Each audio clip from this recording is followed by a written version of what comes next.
Hello, my name is Eric Smith, and this is an excerpt from my autobiographical series, My Life in Not So Much a Nutshell, but more of a Melon Rind. This is from the first of those four books. In the spring of 1999, my Uncle Randy showed up to our house. My mother was reluctant to talk to him, but I felt that everyone deserves a chance to say their piece. He asked for a drink, sitting in the big green chair that my dad had out on the wraparound porch. My mother told me to fetch it. I brought back a breakfast glass full of water. He asked me to bring him a bigger one. I brought back a 16-ounce glass. Can I have a real glass? He asked me.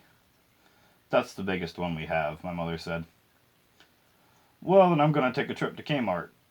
Uncle Randy smiled. Want to go with me, kid? I looked at my mother, who said, if you want. Okay, I said. As we walked down State Street and across Shenango Street to the Binghamton Plaza where Kmart was, Uncle Randy told me about where he'd been and what he had been up to. I spent some time, locked up, he said.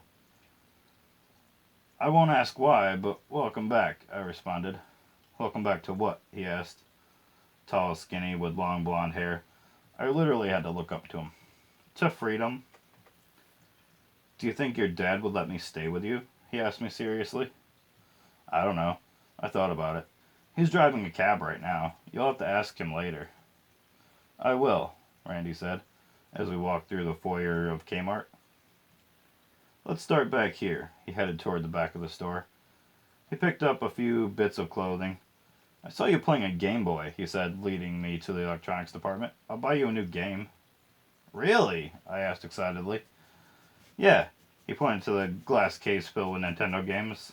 Which one do you want? I already knew the answer to that question. My friend Mike Barrett had been playing Pokemon Red. I grabbed the only option I wanted. That one, I said, pointing to Pokemon Blue. Before we left the store, my uncle picked up 4 big drinking glasses. When we got back home, Uncle Randy asked my mother if he could take a shower. She obliged. I'm sure he felt loads better after a real shower. I've heard that prison showers are horrendous, but what did I know at 12 years old? Later that night, my dad came home. My mother had apparently called him while we were shopping. He was in a foul mood. Leave, my dad said, outraged. After a while, looking downtrodden, my uncle left in a taxi. Where he went, I know not.